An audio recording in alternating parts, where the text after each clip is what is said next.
Co będzie, jeżeli jeszcze tego lata dojdzie do rosyjskiej prowokacji przeciwko polskiej energetyce po to, żeby rozsadzić NATO od środka? Nie ma dowodów, że to się na pewno stanie, ale jest coraz więcej sygnałów o tym, że to może się stać. Rozwój polskiej energetyki przenosi jej punkt ciężkości na Morze Bałtyckie i nakazuje wzmocnienie ochrony kluczowych szlaków dostaw energii oraz gazu potrzebnego w transformacji energetycznej oraz całej gospodarce. Trzeba je chronić, bo Rosja planuje prowokacje z użyciem dronów. To kolejny Energy Week, czyli mój komentarz o bezpieczeństwie energetycznym. Nazywam się Wojciech Jakubik. Zapraszam Państwa serdecznie.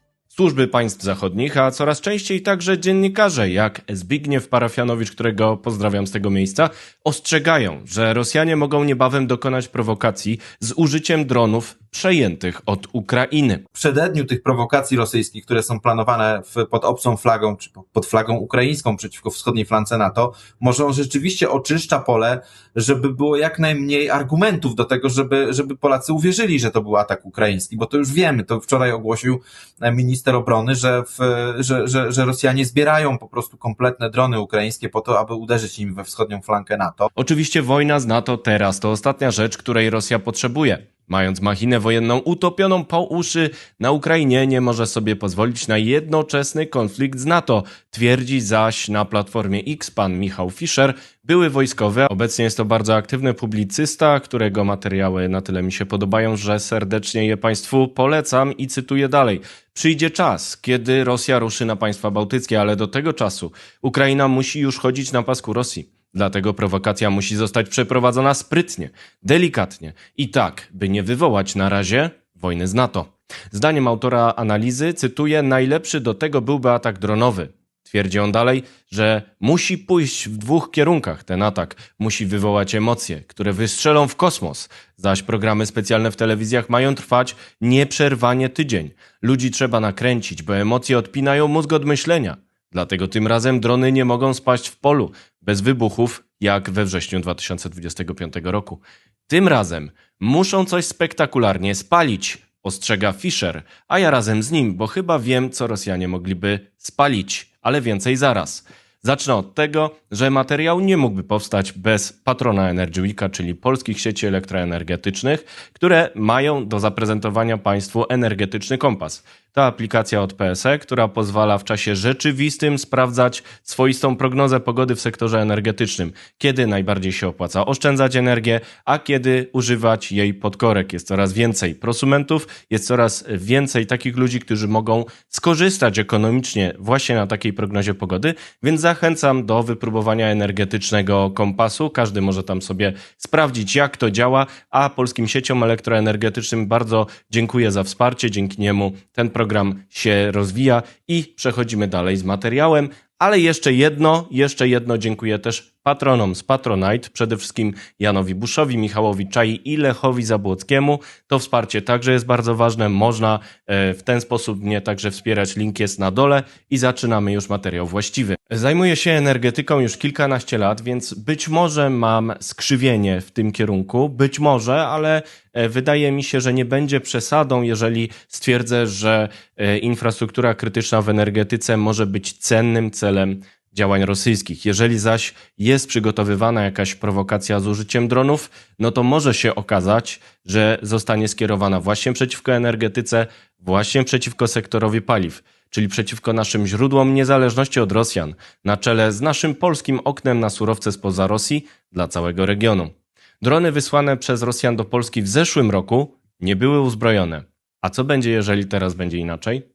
Warto przyjrzeć się potencjalnym celom, których znaczenie będzie tylko rosło ze względu na to, że punkt ciężkości naszego bezpieczeństwa energetycznego przenosi się coraz bardziej ze Śląska nad morze. W tym kontekście warto przytoczyć ważny kamień milowy. 10 lipca ruszyły dostawy energii elektrycznej z pierwszej polskiej farmy wiatrowej. Był to symboliczny moment, który może być pretekstem do rozważań na temat rosnącego znaczenia kluczowych punktów na mapie Polski dla bezpieczeństwa energetycznego. W tym przypadku chodzi o stację elektroenergetyczną Choczewo. To ona odebrała pierwszą energię z farmy wiatrowej Baltic Power budowanej przez Orlen oraz Northland Power. Powstanie tam docelowo nawet 76 turbin wiatrowych. wcześniej, bo jeszcze w maju 26 roku stacja w Choczewie ruszyła do pracy.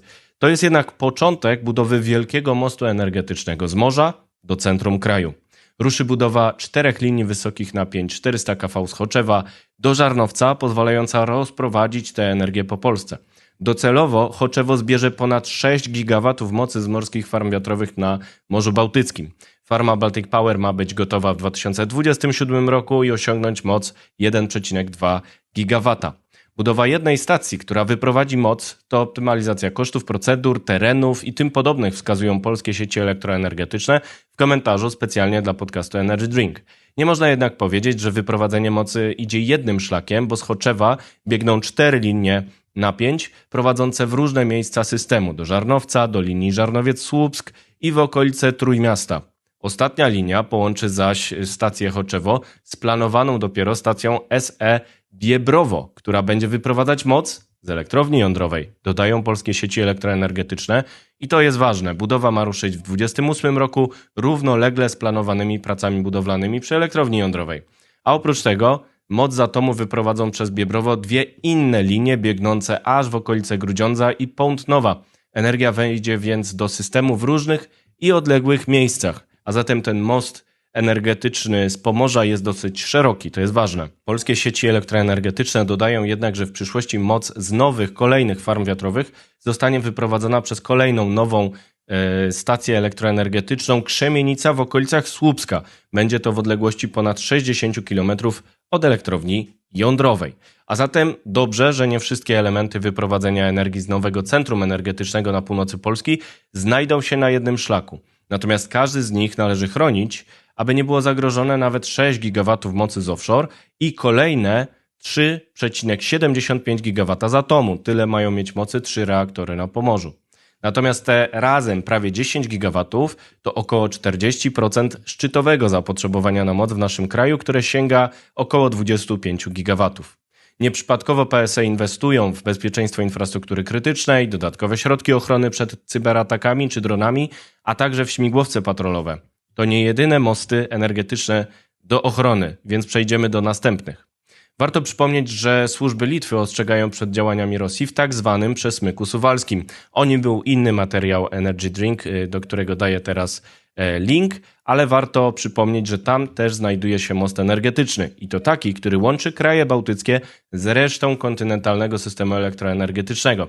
Kraje bałtyckie z powodzeniem w 1925 roku porzuciły posowiecki system BRELL i przyłączyły się przez Polskę do tego europejskiego, kontynentalnego. I to jest wielkie osiągnięcie, ale też łakomy kąsek dla Rosjan, którzy mogliby właśnie tam dokonać jakiejś prowokacji tylko po to, żeby nam wszystkim pokazać, żeby zakwestionować obowiązywanie NATO, aby zakwestionować zobowiązania sojusznicze, aby coś tam zepsuć w energetyce, żeby jeszcze nam wszystkim na Zachodzie pokazać. Natomiast znowu, to nie jedyny punkt na mapie, musimy spojrzeć dalej na kolejne, a kolejny dotyczy dostaw gazu. No i Państwo dobrze wiedzą jako wierni widzowie podcastu Energy Drink, że obecnie główne szlaki importu gazu do Polski drogą morską to gazociąg Baltic Pipe, który wychodzi na ląd w Niechorzu oraz gazoport w Świnoujściu. Załączam zdjęcie z budowy tego gazoportu. Byłem w 2014 roku na zbiornikach, kiedy dopiero powstawały. Dzisiaj już mamy ten dumny obiekt, owoc pracy wielu ludzi, którzy przez dziesiątki lat przygotowywali tę infrastrukturę do realizacji. I warto przypomnieć, że gazoport w Świnoujściu znajduje się około 70 km od wyjścia na ląd gazociągu Baltic Pipe. Terminal w Świnoujściu ma pojemność 8,3 miliarda metrów sześciennych, a przepustowość Baltic Pipe to 10 miliardów metrów sześciennych na rok. Zapotrzebowanie Polski na gaz to z kolei około 20 miliardów metrów sześciennych. Alternatywa to oczywiście dostawy połączeniami z sąsiadami oraz wydobycie krajowe gazu ziemnego. Natomiast po pierwsze rośnie znaczenie gazu w energetyce oraz ciepłownictwie, bo według strategii spółek ma wypierać węgiel, a po drugie wzrasta rola Polski jako pośrednika dostaw gazu. Dlatego powstaje kolejny punkt wejścia do Polski w sektorze gazowym, czyli pływający gazoport w Zatoce Gdańskiej, który ma osiągnąć przepustowość 6,1 miliarda metrów sześciennych rocznie. Staną tam 2 jednostki odbierające LNG, takie statki, do których dociera gaz skroplony, tam jest odbierany i wpuszczany do sieci. Pierwsza taka jednostka FSRU ma być gotowa w 2028 roku, druga w 2030 roku. Istotne jest to, że w procedurze Open Season na drugą jednostkę FSRU-2 zgłosili się głównie odbiorcy krajowi, właśnie energetycy i ciepłownicy z Polskiej Grupy Energetycznej Enei, Veoli, a także paliwowy Unimod. Druga autostrada gazowa ma poprowadzić gaz z Zatoki Gdańskiej na Podkarpacie, uzupełniając tę istniejącą z Pomorza Zachodniego na Dolny Śląsk. No i warto dodać, że budowa elektrowni jądrowej w Polsce będzie ograniczać wzrost zapotrzebowania na gaz w gospodarce, zmniejszając jej wrażliwość na szoki związane z tym paliwem. A te szoki mogą dotyczyć właśnie tychże autostrad i mogą być tym większe, im większe będzie znaczenie gazu w naszej gospodarce, a to znaczenie kosztem węgla ma na razie rosnąć. Kolejnym elementem planowania bezpieczeństwa infrastruktury tego typu jest zatem odpowiedni rozwój regionalny pod względem planowanego zapotrzebowania na energię i gaz. I tutaj wchodzi kolejny temat, zdawałoby się trochę odległy od energetyki, ale nic bardziej mylnego. Kluczowe jest takie planowanie budowy centrów danych, które nie spowoduje regionalnego głodu energii. Warto pamiętać, że choć takie centra potrzebują energii ze źródeł odnawialnych do raportowania zrównoważonego rozwoju, do tego OZE są świetne, to do stabilnej pracy potrzebne są albo atom, albo gaz. Nieprzypadkowo takie inwestycje w USA są lokalizowane w pobliżu źródeł gazowych, albo ich użytkownicy inwestują nawet sami w energetykę jądrową, jak na przykład Amazon czy Microsoft. Sęk w tym, by źle zaplanowane centrum danych nie nadwyrężyło infrastruktury przesyłowej, ani nie stworzyło pustyni energetycznej. To ważne nie tylko przez głód energii, ale także ze względu na to, że niektórzy z nich już teraz, ci inwestorzy w centra danych, mierzą się z protestami lokalnymi, a taki spór o głód energii centrów danych może się przenieść do mainstreamu, tak jak stało się w debacie politycznej w USA, a takie napięcia mogą być wykorzystywane przez siły zewnętrzne, tak samo jak niedostatki infrastruktury. I tu też jest wrażliwe podbrzusze. Kolejne przedsięwzięcia, które muszą zostać uwzględnione na takich mapach, są już z innej dziedziny niż moja, ale jednak bardzo ważne też dla energetyki. Na przykład Port Polska, czyli dawniej Centralny Port Komunikacyjny, czy nowa baza USA w Polsce, która jest przedmiotem negocjacji USA i Polaków w tym momencie. Te obiekty także będą potrzebowały wielkich ilości energii, wielkich ilości surowców do codziennej pracy i trzeba do nich dobudować infrastrukturę. Z tego względu jest tak ważna dyskusja o rozbudowie infrastruktury paliwociągów NATO na wschodnią flankę, w tym do Polski. Nie chodzi tylko o dostawy paliwa w razie W, ale rozbudowę tej infrastruktury tak, by zaopatrywała takie wielkie projekty jak dawniej CPK, dzisiaj Port Polska, a kiedyś nowa baza Stanów Zjednoczonych w Polsce. Rurociągi sojuszu mogą być w czasie pokoju nowym źródłem dostaw na rynek komercyjny i dopiero w razie konfliktu zapewnić mobilność wojskową.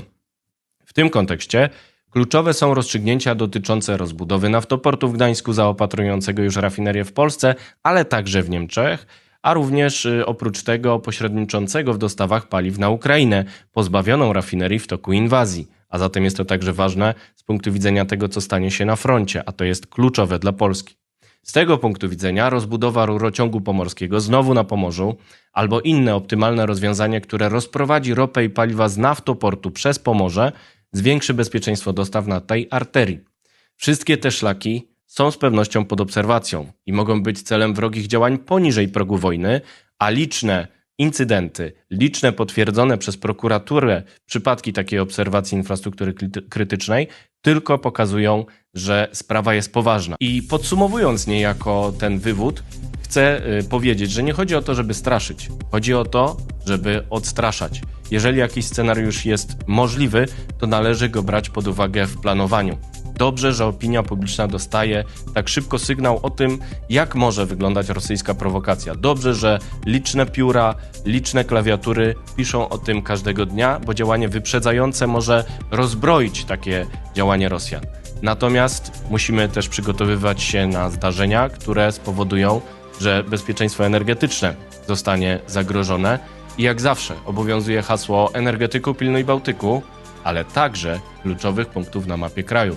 Poza tym przypominam moje hasło z 2021 roku, które obowiązuje do dzisiaj. 3S. Spokój, sankcje, solidarność. Chodzi o to, żeby zachować spokój w obliczu prowokacji, żeby wspierać nowe sankcje, które będą karać postępowanie Rosji, a także zachować solidarność na całym Zachodzie, która pozwoli skutecznie odeprzeć zagrożenie. Co Państwo myślą o tej mapie różnych kluczowych korytarzy energetycznych w Polsce? Czy rzeczywiście czeka nas operacja rosyjska przeciwko nam? Czy zostaną do tego wykorzystane drony? O czym jeszcze warto powiedzieć w tym kontekście? Zapraszam do dyskusji w komentarzach. Tymczasem to koniec Energy Weeka w tym tygodniu. Następny w kolejną sobotę od poniedziałku do piątku Energy z linki z pigułkami informacyjnymi. Jak zwykle dla Państwa. Pozdrawiam serdecznie, dziękuję bardzo. Do zobaczenia, do usłyszenia.